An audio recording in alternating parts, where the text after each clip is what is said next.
The views and opinions expressed are those of the speakers and do not necessarily reflect the views of KTOO Public Media. This program may contain discussions that include terminology or perspectives that reflect different time periods, cultural contexts, or viewpoints that may not align with contemporary standards or expectations.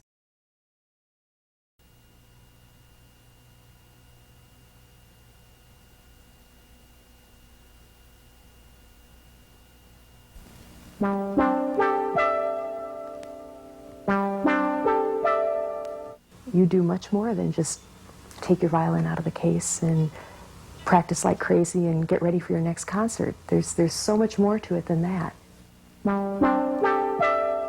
It's our responsibility to pass on our culture and our heritage to our children anyway, and most people feel really good about that. I enjoy dance. I enjoy the people I've met folk dancing, and it is that activity that I think gives a little sparkle to my life.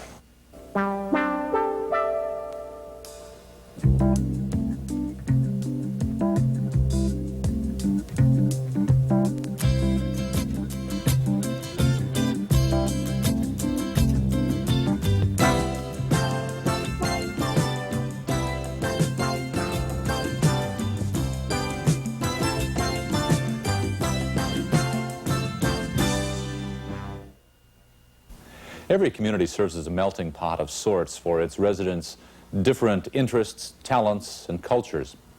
That's certainly the case in southeast Alaska, where the fish and the mammals in the sea and the gold in the rocks attracted people from many different nations to a land already populated by a native group with their own established cultures and traditions. Hello, and welcome again to Rain Country. I'm Scott Foster. This week, we feature a few of the ingredients in the Southeast melting pot that add a bit of spice to the life of those of us who live here. The first condiment we're going to put into the melting pot comes in two parts. One is handmade in the 1700s. The other are the hands that use it today. Together, they combine to provide a harmonious note to life in Southeast.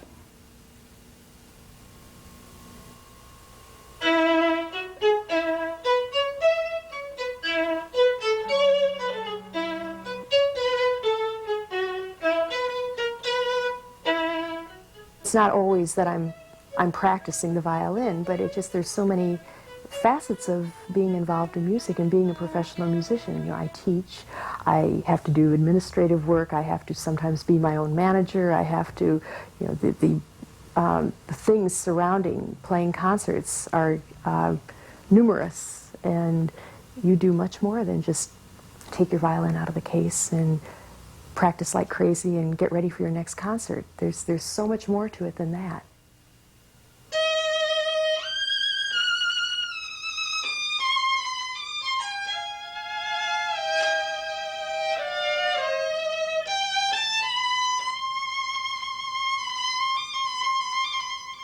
Linda Rosenthal is a concert violinist who, with her husband Paul, also a well-known Alaska violinist, chose Alaska as their home in 1969. Linda lives in Juneau, where she's an associate professor of music at the University of Alaska. But she travels, teaches, and performs frequently, from the smallest Alaska community to international festivals. Growing up in the Midwest, she studied in New York, Indiana, and Los Angeles. In her own words, Linda Rosenthal talks about a concert violinist's life and times.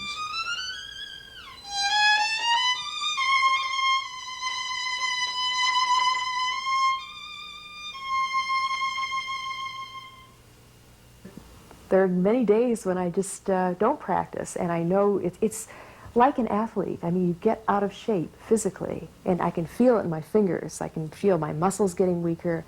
I can feel the loss of control in my right hand, you know, the little nuances that you do as when you're playing the music. It's harder and harder to make those little muscles do what you want them to do in order to produce a certain sound, in order to shape a phrase a certain way. You know what you want to hear, but you can't execute it.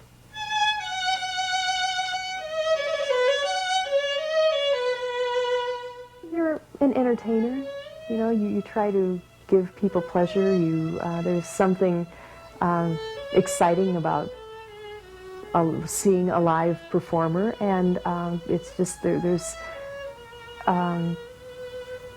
I guess, yes, it's more than giving them an evening of music. You hope in some way you've moved them, you've changed something within those 2 hours.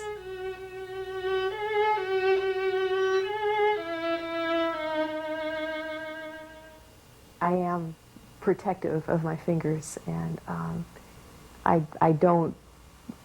There was a time when I thought, oh, wouldn't it be nice to learn how to downhill ski? And I took one lesson, and I was so scared, and I think it was because of that. Because I have constantly seen people with broken arms and broken legs. I think, how stupid, if I fall down and break an arm, and that would just be the dumbest thing ever. And I was so tense. I just said, well, I'm in a way, I probably shouldn't be doing this, because the more tense I am and the more nervous I am about this, the more likely I am to fall. And so I didn't pursue that. But that's probably an example of me being protective of, or worried about breaking something. But no, I don't just walk around and hold my hands to myself and wear gloves all the time to protect them.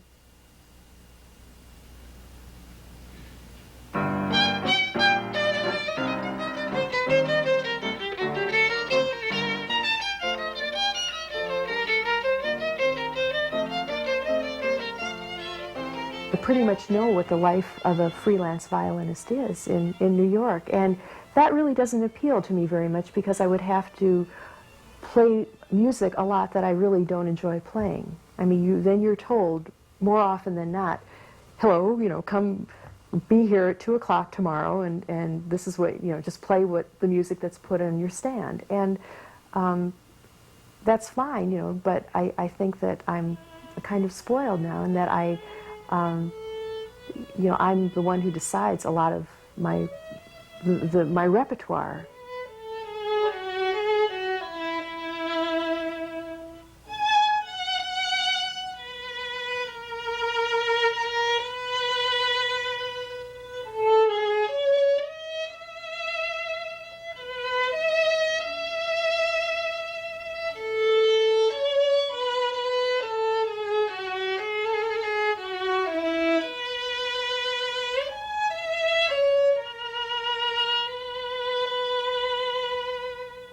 Nobody really knows what it is. Is it the varnish? Is it just age? Is it, what else is there besides the fine craftsmanship and the care with which the violin maker took? The aging of the wood before it even turned into a violin, and the thickness and the thinness of the woods. All these things are factors in making a violin sound one way or another.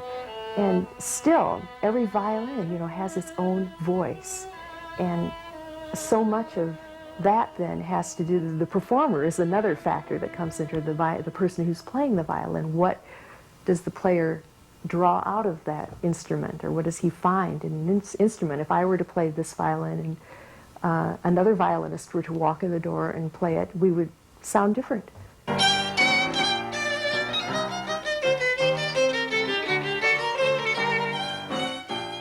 I was never aware really of saying, oh, this is hard, or this is, it was. I was just too naive to know it. I enjoyed playing. I enjoyed going to my lessons. I liked my teacher a lot. I liked performing for people, and it was what I did when I was growing up. I thought of myself as a violin player who wanted to grow up to be a violin player.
Russian, English, and Spanish explorers were the first to bring European culture and traditions to the already existing Tlingit and Haida cultures in southeast Alaska.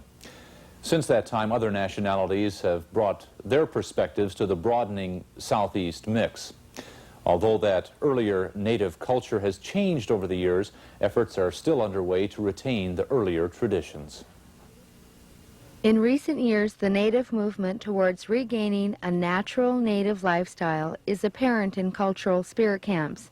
There, traditional ways are honored, and living the traditions is taught. Basically what they are is they're a high potential learning environment, and it's a system that can be extended into other areas. For example, some of the culture camps, the curriculum that's coming out of them or being developed because of them would logically be used by local school districts.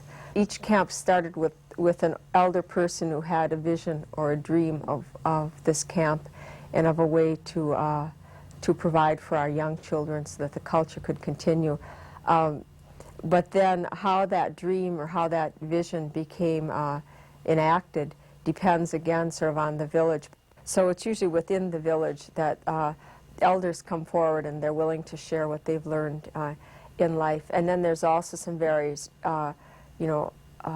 strict requirements pertaining to like no use.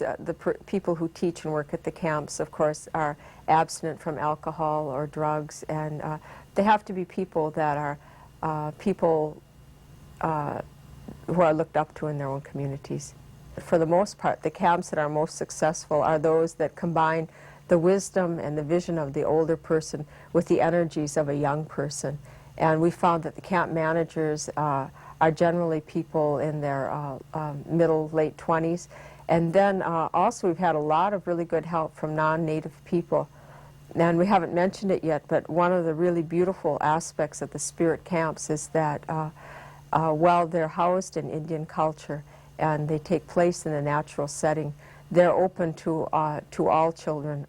The experiences and activities like food gathering and preparation, oral history, and a full spectrum of Native arts are shared with all participants. Like the trees, the mountains, and rivers join to create our homeland, the separate experiences of each participant combines to make unique moments. One of the things that happened this last summer up north on the Yukon is that we were having a prayer circle, and people could pray really whatever way they want to. And the man that opened the prayer circle there was talking about his own experiences with alcoholism and what alcoholism had done to his life. And as he spoke, everyone was sitting in a circle, and they were passing an eagle feather around as they talked. Whoever had the feather could talk, and no one would interrupt. As the man was holding the feather and talking about his life and his experiences and what alcohol had done to him, he began to weep. And as he wept, the children wept too, as they talked and thought about what had happened in their own homes. Just at that time, a gentle mist began to fall from the heavens. And when they were through talking, the skies cleared too. In southeast Alaska, the Chilkoot Tlingit Camp is located just outside of Haines. Here, participants learn to live in unity with the land, the spirit, and the individual. In the Chilkoot camp, which I like to talk about because it is one of the more mature camps and because it is here in southeast, the first year Austin Hammond opened it, there were only 15 children that came through, and they were basically Tlingit children. Austin thought at that time that it would only be children in the local community, in the Haines community, who would be interested. But the next season, there was such a good response from the first time that he had almost 100 children. And they had, I think it was 3 camp sessions the second year, and then this last year, the third year, there were 4 camp sessions. One group was for preschoolers, and that's just like a day camp. And then the other sessions were for like ages from 9 to 12, and then they were broken up by ages, basically. For some children, it's the first chance in their lives to live in an alcohol-free environment or a violence-free environment. For other children, it's just the first time that they've ever had a chance to live the traditional Indian way of life. And for still other children, it's the first time they've ever been able to really come together, all different races, all different cultures, in an environment of love and support and warmth. And when kids leave the camps, they feel so good about it. Julie Folta, who works with Austin Hammond at the Chilkoot camp, says that, she said, every single time the kids get on the ferry to leave the camp in Haines, even the teenagers, you know, they're weeping as they leave, and they always go and they hug Austin Hammond and, you know, tell him how much they love him and that they want to come back. And one group of teenagers said they would be glad to come up and shovel the snow from Haines out to the campsite if they could just have a winter camp and not have to wait from summer to summer always to be able to come back. I'd really like to stress that the camps really are a result of the work of the people and of the community. And if you look at the overall budgeting, it's running on a shoestring. You know, there's not much money. But really we need, you know, it's our responsibility to pass on our culture and our heritage to our children anyway. And most people feel really good about that. And like Alaska Native Brotherhood and Sisterhood has been sponsoring children to these camps where there's need. And then individual communities and parents too have just been working to try to do this. It's worked fairly well. Here in Southeast Alaska, I think we can really be proud of what Chief Austin Hammond has done, and what all the Indian people and non-Indian people who have worked so hard here in Southeast have done to get the Chilkoot camp to go. I mean, there have been Tlingit, Haida, Tsimshian, and every kind of ethnic, Western European ethnic group involved in that camp, and black people, Filipino people, everyone has been involved in that camp, and I think we can really feel good about that. It's gone very well.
During the glory days of Juneau gold mining, 3 out of 4 of every one of the workers was an immigrant.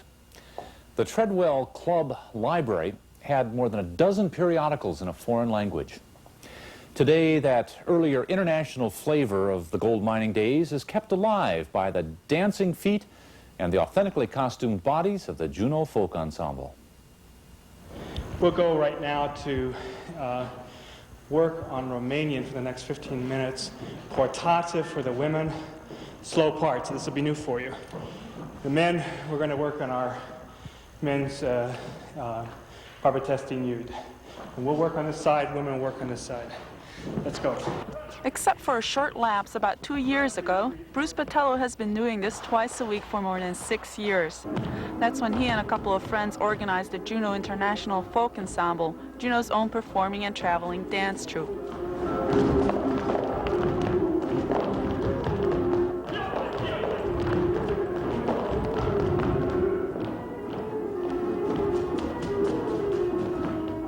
As the ensemble's artistic director, he's often a strict taskmaster. He means business, but he says there's more to it than that. I enjoy dance. I enjoy the people I've met folk dancing, and it is that activity that I think gives a little sparkle to my life. I obviously enjoy my work, and it provides me a lot of satisfaction. I enjoy the assembly, but in terms of if I had my druthers and I could do anything I wanted and didn't have to worry about money, I would do folk dance. 1, 2. People who know me would say, how does a folk dancer find time or an interest in being an assembly member or a deputy commissioner? And I think it's a matter of priorities. A folk dance is fun in itself, but it's also part of a larger picture in terms of getting to know people, how they think, what's important to them, and how they express themselves. And it's very easy to start making connections between dance and other aspects of people's lives. You're just a little closer to them as people. Who are these people who call themselves Bulgarians, or who are these people who are Czech, and what does their music and what does their dance say about them as people and the important things in their lives? I think dance is just a wonderful expression of the important things, the joy, love, sometimes sorrow. To get all that across to an audience, it takes more than just learning the steps. Pat Bellick co-teaches with Botello. It's the easier part of dancing is learning. It's a little harder getting used to a styling of a country, which I think is real important, especially in a performing group, is that you get the style as close to the country that you're trying to portray as possible, instead of looking like a bunch of Americans doing a Yugoslavian dance or something like that. So that's a little more difficult. I think there's several different aspects. There is obviously the dance. There is the type of music and the instrumentality that we use, and there is the costume. It just seems that the costume is set apart. In fact, a lot of times when you remember a dance, you remember what costume they were in. And how certain dances are a lot of turning, and they have the full skirts. Some are very subdued, and their costumes kind of reflect the actual movement you do. I think as far as an audience, when you see a lot of people dancing, they just begin to be steps. I mean, they don't know that much about the culture. They don't know how close you are, how far away you are from that, trying to portray that. And so their first reaction is the costumes. And trying to get them as close, as ethnically close as possible is obviously what we're after. And when we danced this summer on the cruise ships, it was always great to walk out in a costume and someone say, yeah, I know what that country that they're dancing from. And that always felt good. But the costume in itself is exciting to wear, and it's, I think it's almost as much as the dancing in itself.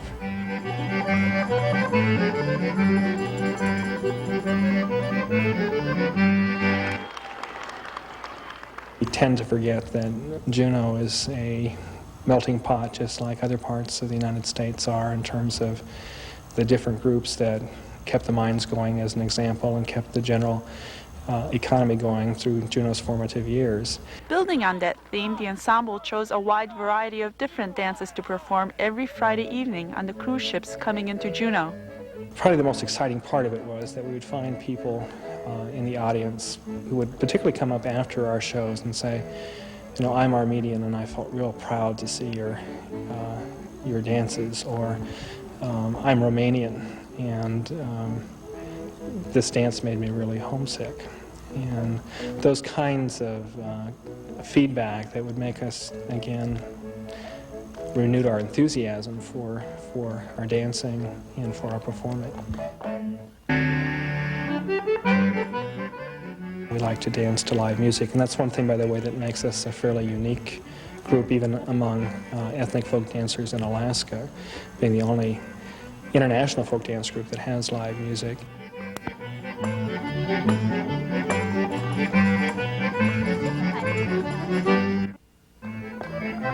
We're not professional dancers, we're professional people, and we, you know, whether it's carpenters or lawyers or whatever, so we'll never have the time. Most of us don't have the body or build to be professional dancers, but we can get to, I think, a good semi-professional quality level, something that's pleasing for the audiences. And that has several components: exciting dances, exciting suites, working towards that, well executed.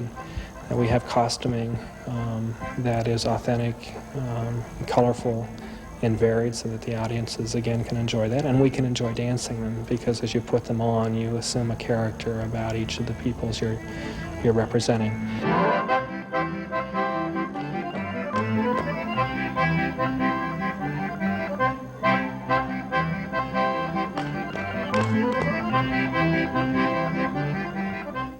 Clark Young, the newest member of the ensemble, agrees.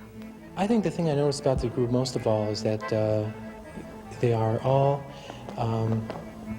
very distinct individuals, and yet when they come out on the floor and they get involved, they kind of lose themselves, and I think that's real nice. I think that is an ancient sort of experience or phenomena that we don't really, that we've lost a lot of, that ability just to get into a social group and let loose.